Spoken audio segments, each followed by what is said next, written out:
Welcome to the Salmon Runs YouTube. Enjoy the video. In this video, I will show how to make bun using yeast.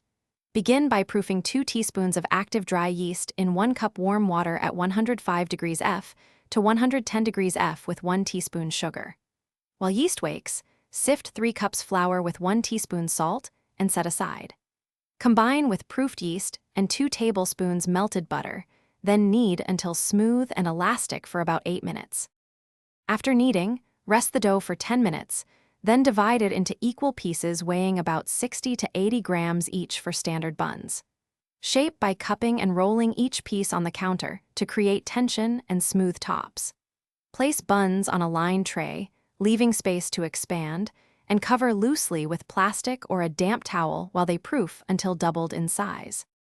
Preheat your oven to 375 degrees F and position the rack in the middle for even baking. Just before baking, brush each bun with an egg wash of 1 beaten egg and a splash of water for shine.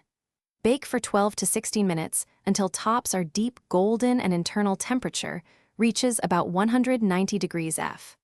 Let buns cool on a wire rack to finish cooking and keep. Thanks for watching. Consider subscribing if we helped you.